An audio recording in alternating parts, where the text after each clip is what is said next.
Well, howdy, physics sleuths and inquisitive souls. Welcome to another episode of Dynamic Gravity.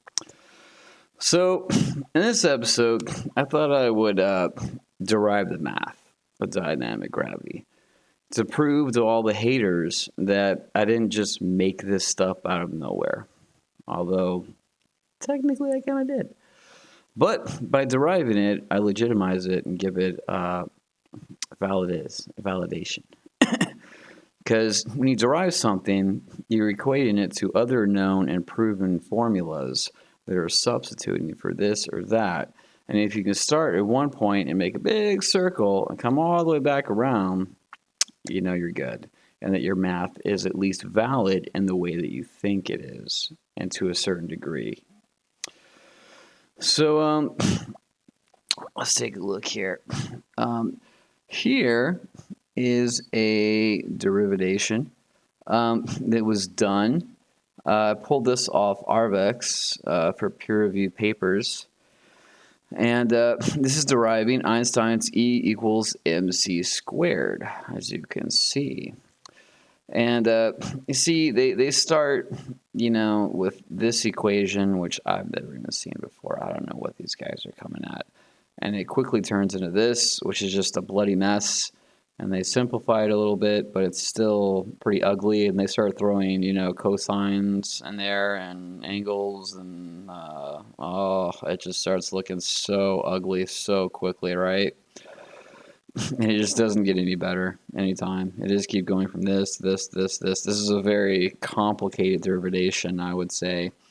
But it doesn't matter how complicated you make your derivation. You're just equating the formula that you want to validate to other pre-validated equations we all agree are legitimate because we've measured them and their results. And as long as you make a full, complete circle, you're good. So at the end of the day, this looks like pretty much what he ends up with, and it simplifies to E equals mc squared. Here's another one, E equals mc squared, to show you there's many different ways to do it. This is the much simpler one.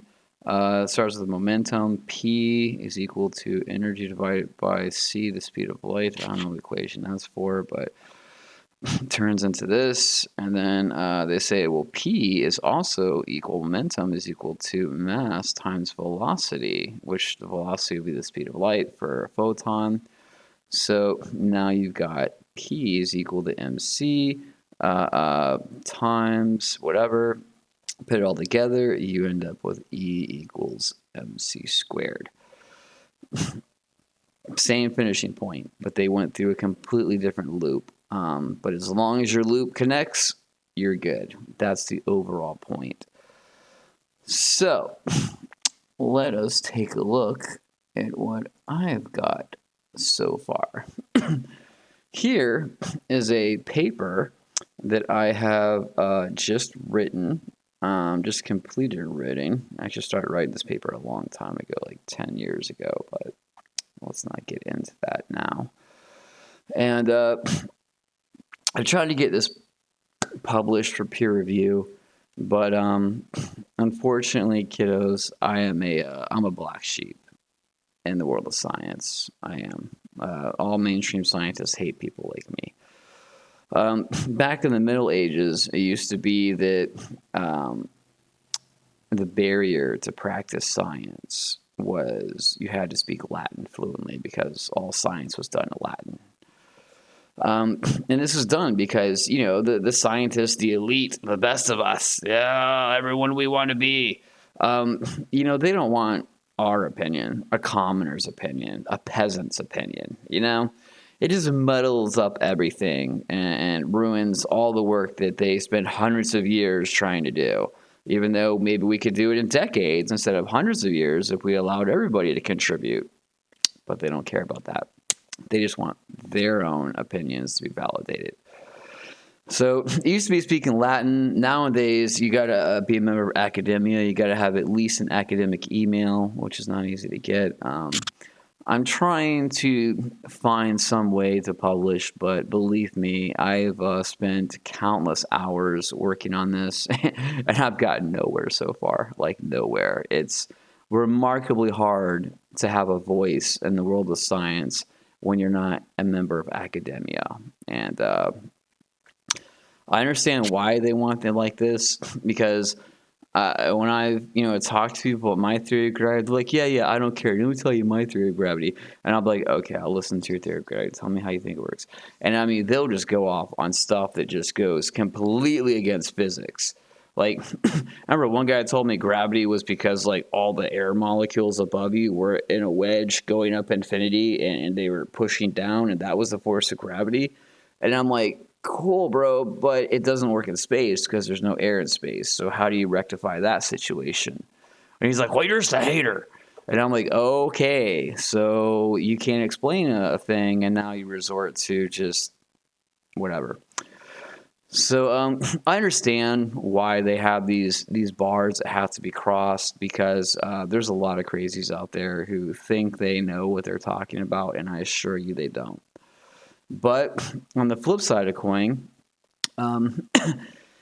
there's a huge, huge difference between being smart and being intelligent. All right, I'm not smart. I'm stupid, but I am fucking intelligent. I am so goddamn intelligent. You better fucking recognize. And the difference is being smart. You can read a book about a jet engine and then take a test afterwards, about that book and recite very accurate information, very intricate information accurately from that text that you read, properly to satisfy the limits of the test. And then you're now smart. You got an A plus. Yay, you're so great. But can you actually do anything with that knowledge? No, because you're just book smart. You're not intelligent. An intelligent man will read a book on a jet engine, take a test afterwards, and fail it miserably because they don't remember anything. They just figure things out as they go. And they'd be like, okay, but I read the book, I absorbed the information, I understand it all, I understand all the principles. Now I'm going to build my own jet engine. And then they build their own jet engine. And then they say, okay, now from the principles I learned from this book and this other book, I'm going to modify this jet engine to make it run even better. And they will succeed. That is the power of intelligence versus the power of being smart. Being smart will get you good grades. Being intelligent will get you good results. Which one is better? I guess it depends. How anchored is your work or your life to academics? Because if you're in academics, being smart is a much more advantageous. But in the real world, say if you work for Elon Musk and he says, you're going to create this new rocket engine for me and you're going to make it work and I need this done as soon as possible, as cheap as possible. You need to be intelligent to get that done. Smart ain't going to help you. Being able to recite information that someone else done is not going to help you improve and create something different that's better than that information. That's intelligence, and that's a rare thing to have, and that's what I have. I don't have smart. I'm not smart. I'm stupid, but I am intelligent as fuck. So, now that I've gone on my little tirade, here is, excuse me, brain damage. Here's a paper I wrote.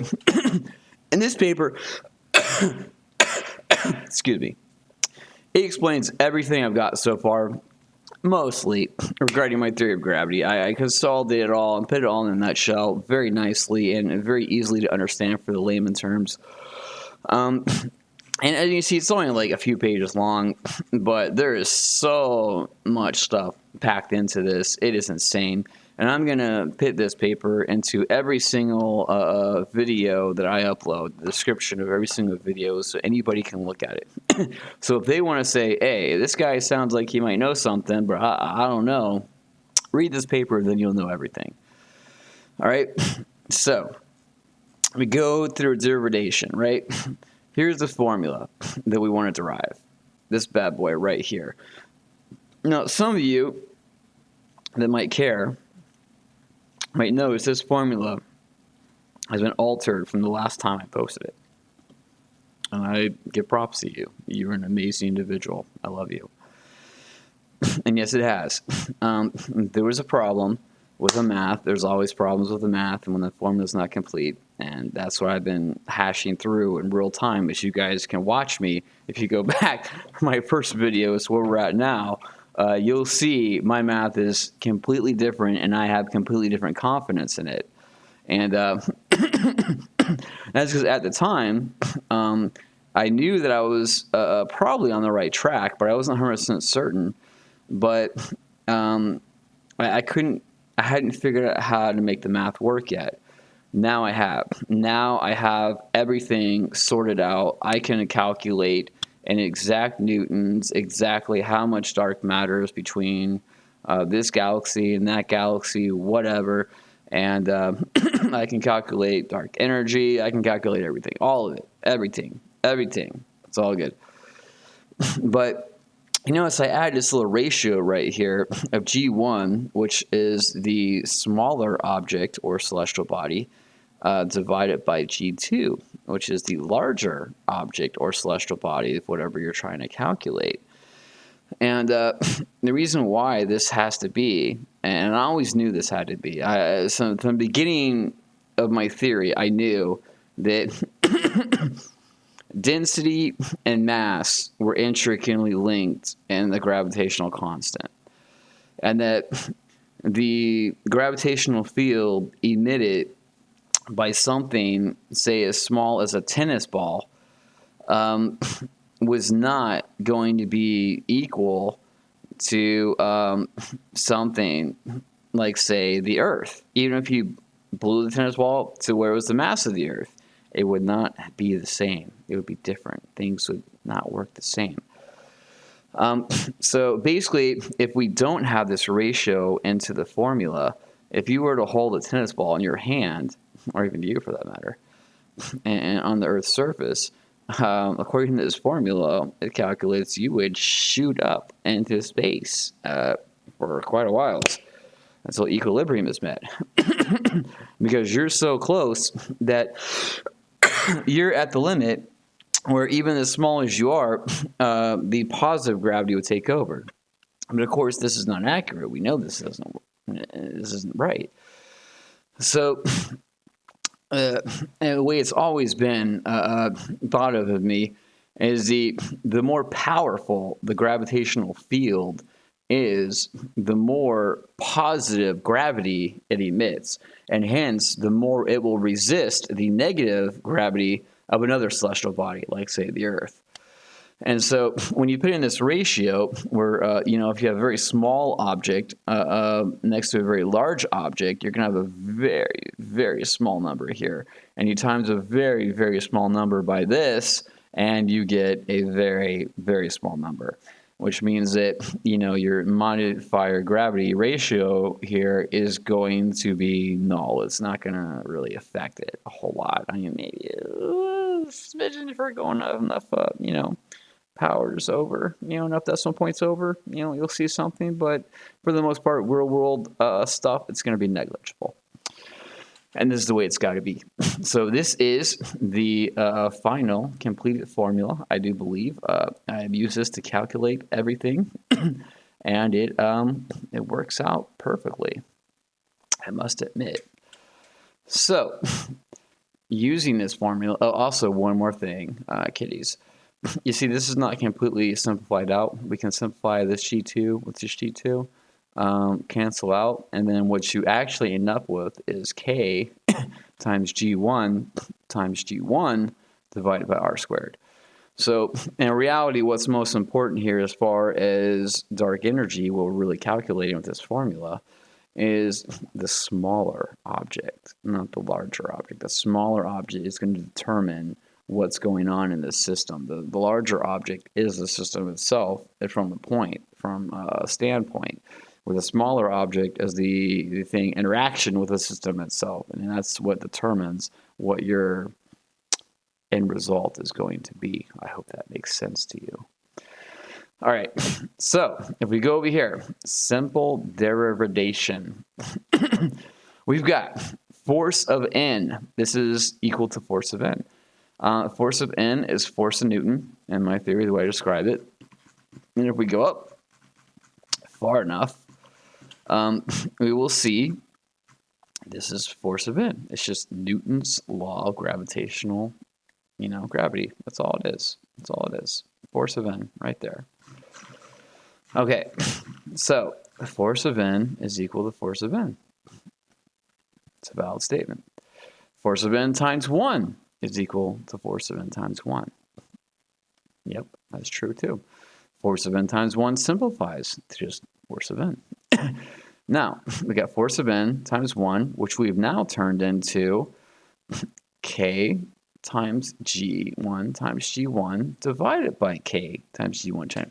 This is all just equal to 1. That's all this is 1. But we've expanded it out in the direction we want to go to prove what we're trying to prove. So, come here. Kg times G is equal to the square root of Kg times G squared. This is still totally equal to this, because ultimately this cancels out to 1. So if we come over here, now we've got everything is the same, except I've divided by 1. You can take any number, a million, a bazillion, a trillion, and divide it by 1, and it is still the exact same number. Nothing changes. So, now, but this right here, by doing this, by dividing this by 1, this thing right here is now equivalent to d of E, which stands for the distance of equilibrium, according to my theory of gravity. And we have this right here. Here is the formula. This is essentially just this formula right here that's been rearranged when m of g, the modifier of gravity, is equivalent to 1, which is the point where it's all in equilibrium. 1, a simple number. It means that the amount of positive gravity is officially equal to the amount of negative gravity, and hence they cancel out completely. So that is all that this formula is doing. It's rearranging that to calculate the distance at which that happens, or equilibrium takes place. So this is the formula for equilibrium. And now we come here. So we've got the distance of equilibrium squared, right? So we go down here. The distance of equilibrium, all this is the same as this. What we've done here is we took f of n and we expanded that out to the full equation of Newton's, law of gravitational force, whatever. All right, that's Newton's equation expanded out. So then we just swap these bottom two variables, which we can do because there's a time sign here. So all of these are essentially being times by itself. We can swap them out. This one we can times this one first or second. It doesn't matter. You can end up with the same result. But this, as you can see, is the formula for m of g. So we're going to turn this into m of g. And this is the formula for F of E, the force at equilibrium. And the equation for that is right here. And that is just toying around with Newton's theory of equation but saying it's at the distance of what I say equilibrium is according to my math. So we're going to get the force of these two bodies at equilibrium. And this will be the most strongest negative gravitational forces that can be attributed to these things. Because if it goes any further, although the force of Newton's force goes up, the gravity modifier will go up as well, which means the positive gravity goes up and will overwhelm that, which means it doesn't exist. Now we're just dealing with positive gravity. So yeah, this is essentially the force at equilibrium, at the distance of equilibrium. All right. So what we've got now is Newton's law is equivalent to my formula, my gravity modifier, times the force of Newton at what I say equilibrium is, according to my math.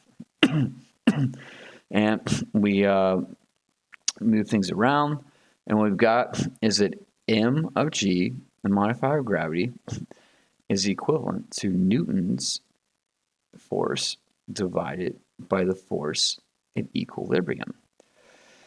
So you can see now, m of g is indeed a ratio.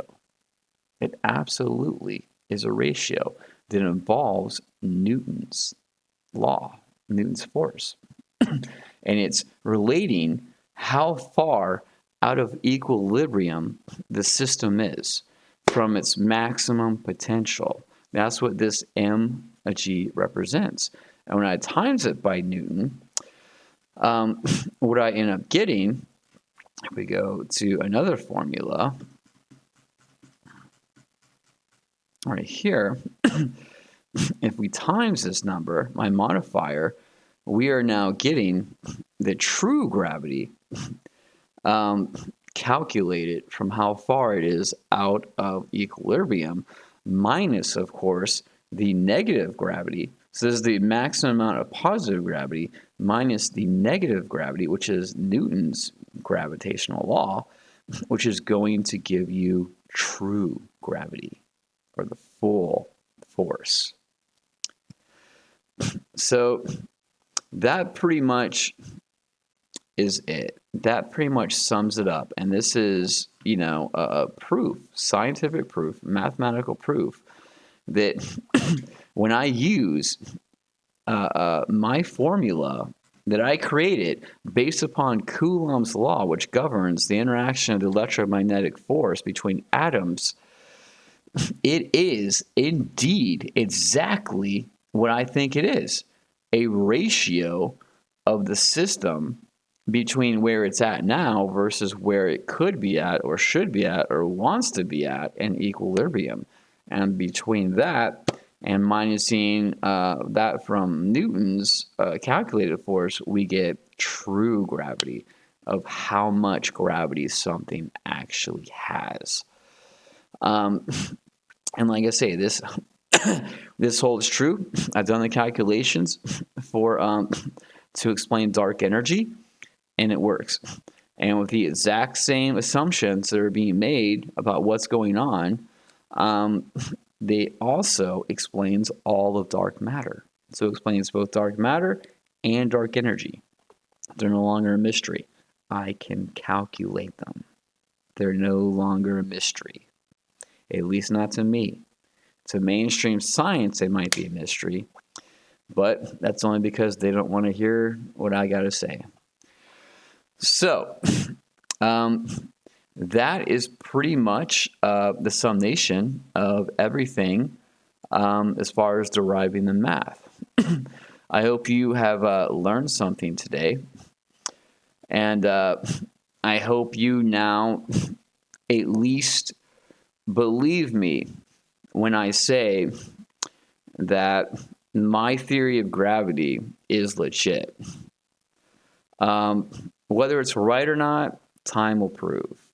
But it 100% is as legit as supersymmetry theory, string theory, quantum gravity, all these other theories that they have formulas for that they can derive to prove that they are valid, at least in the way that they're using them to a certain extent. I now can do that as well with my theory of gravity. So, don't let anyone tell you that the math of dynamic gravity is bullshit and it's all made up. It is derived. It's legitimate. Whether you like it or not, it is legitimate.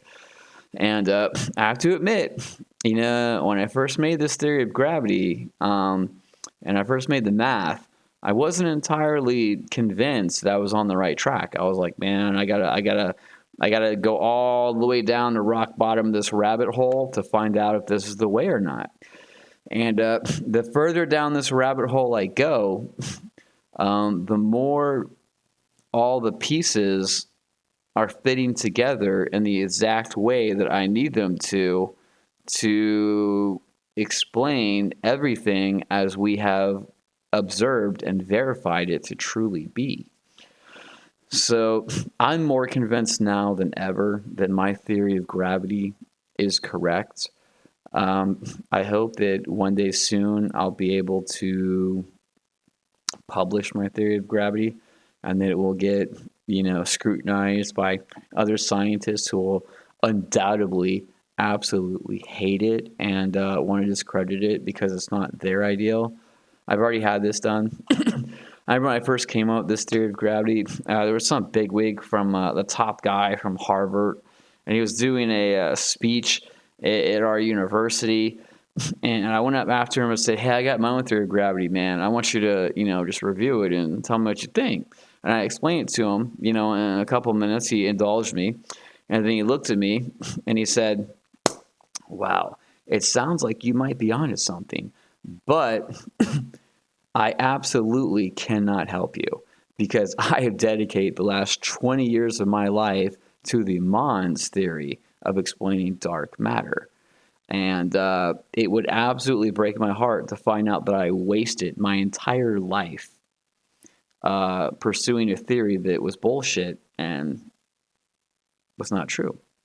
And that you just magically came up out of nowhere with the correct answer. I can't accept that. And so I can't back you and I can't help you and I won't. And that's what he said to me. And that really hurt me because that's when I realized, that was the first time I realized, wow, even though I may be right, it doesn't matter. All these scientists that have dedicated their entire careers and lives to proving this theory or that theory, they're not going to give it up, man. They're going to make up stuff. They're going to mischaracterize stuff. They're going to do whatever they can to discredit you and make themselves still look valid somehow. Otherwise, they have to admit that they just wasted 20 years of their life, and nobody wants to do that. So on that note, I think I will end this. I wish you all a good day, and hopefully one day soon we will live in a world where dynamic gravity will at least be taken seriously. Adios. Like, subscribe, submit.